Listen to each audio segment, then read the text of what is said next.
नमस्कार, मैं हूं तान्या। आप देख रहे हैं राष्ट्रीय एक न्यूज। आइए नजर डालते हैं आज की कुछ खास खबर की ओर। डॉक्टर माधुरी मेहता को हाल ही में विश्व स्तरीय कॉन्फ्रेंस 2023 पुणे में भारत के सर्वश्रेष्ठ कान सर्जनों में से एक के रूप में सम्मान मिला। इस कॉन्फ्रेंस में देश भर के प्रसिद्ध NIT सर्जन और इंडियन सोसाइटी ऑफ ऑटोलॉजी के लगभग 1000 से भी ज्यादा डॉक्टर्स व मेंबर्स मौजूद रहे। डॉक्टर माधुरी मेहता जिंदल अस्पताल में पिछले 33 वर्षों से अपने कर्मठ स्वभाव से निरंतर मरीजों की सेवा में कार्यरत हैं। उन्होंने 1990 में अपनी पोस्ट ग्रेजुएशन को पूरा कर जिंदल अस्पताल में अपनी कान, नाक और गले रोग का विशेषज्ञ की सेवाएं शुरू की। जैसे जैसे जिंदल अस्पताल का विकास हुआ, वैसे ही डॉक्टर माधुरी ने अपने दिन रात की मेहनत व अपने कामों में बढ़ोतरी हासिल की। शुरू दिन से ही उन्होंने देश विदेश में हो रहे प्रशिक्षण में हिस्सा लेकर धीरे धीरे अपने काम को आगे बढ़ाया और ये मुकाम हासिल किया। अब तक वह 50,000 से अधिक सफल सर्जरी के साथ साथ लाखों मरीजों को परामर्श देकर कान, नाक और गले की बीमारियों से मुक्त कर चुकी है। उनके अनुसार जिंदल अस्पताल वो कर्म भूमि है जिसने ना जाने कितने डॉक्टर्स को आगे बढ़ने और हिसार ही नहीं बल्कि देश भर में अपना और जिंदल अस्पताल का नाम रोशन करने में सकुशल बनाया है। जिंदल अस्पताल एक 600 बेडेड अस्पताल है और इसमें बेसिक डिपार्टमेंट से लेके सुपर स्पेशलाइज सारे डिपार्टमेंट्स बहुत अच्छे से रन करते हैं। और बेसिक उद्देश्य ये था कि हम पॉपुलेशन जो हमारे यहाँ के लोग हैं उनको बताना चाहते हैं कि इधर अस्पताल के इलाज का स्टैंडर्ड इंटरनेशनल लेवल तक का है और डॉक्टर्स यहाँ बहुत अच्छा कर रहे हैं।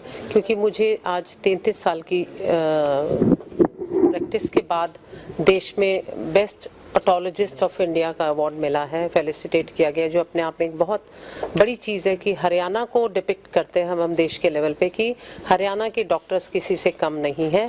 और छोटे शहर में होने का ये मतलब नहीं है कि हम काम भी एवरेज और छोटा सा करें।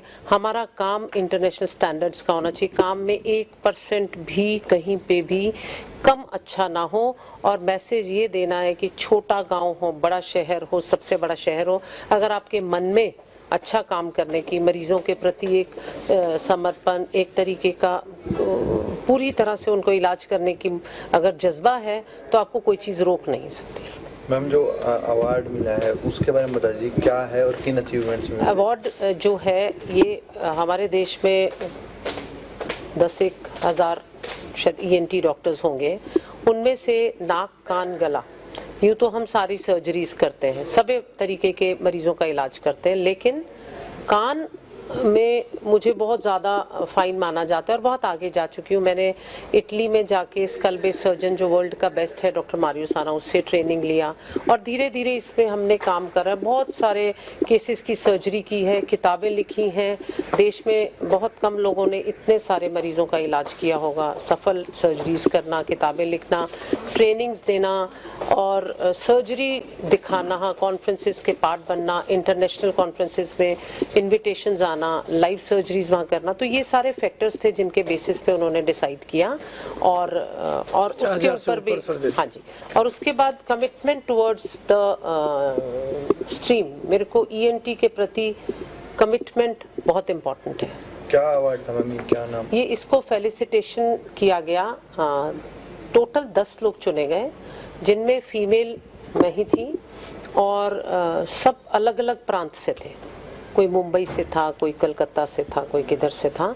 तो 10 लोगों में था। उन 10 लोगों को बेस्ट ऑटोलॉजिस्ट ऑफ इंडिया का अवार्ड दिया। कितने जरूरतमंद लोगों का अभी तक इलाज करवाया गया है, जो मुख्यमंत्री इस टाइप के इतनी सर्जरी वगैरह? मैं लगभग 45 से 50 हज़ार की सर्जरीज कर चुकी हूँ और हमारे यहाँ नॉमिनल रेट्स हैं। तो हम कुछ ऐसा नहीं है कि भी आज इतना ले लो, कल उतना ले लो। यहाँ पे बहुत ही स्टैंडर्डाइज्ड है, डिस्प्ले पे है। तो ज़्यादा मोटिव यही है कि हम उनको अच्छा इलाज कर पाएँ और अच्छे सक्सेसफुल सर्जरीज की हैं और आगे करते रहने का इरादा है। ये तो एक वो है कि सेलिब्रेशन का मोमेंट लिया है, तो जितना होगा करते जाएंगे। हम कितने बच्चे ऐसे थे जो पूर्ण रूप से नहीं सुन पा रहे थे जो इलाज के बाद? जो लगभग 100 के करीब बच्चों को हमने 2015 में स्टार्ट किया था।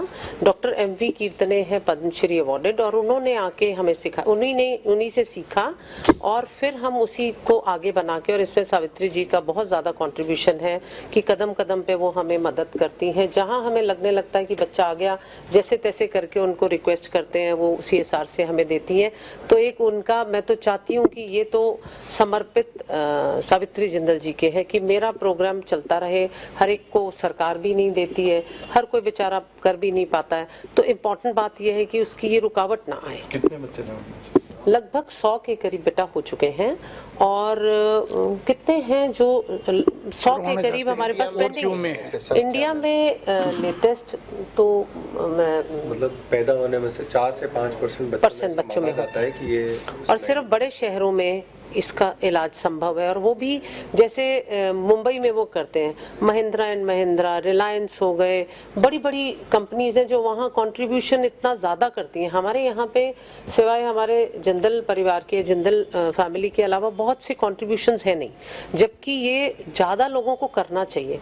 मैं चाहती हूँ कि इस प्रोग्राम को हम 3 मार्च को कॉकलियर इम्प्लांट डे मनाते हैं, वर्ल्ड हियरिंग डे मनाते हैं, जिसमें हम सारे जो बच्चे हमने ऑपरेट किए उनको बुलाते हैं, नाच गाना, पेंटिंग प्रोग्राम। तो ये हमारा ये हमारी टीम है, लेकिन काश कि हम लोगों को दिखा पाएं कि ये एक एक बच्चा जिसमें वो मदद करें तो उनके लिए जीवन बदल जाता है।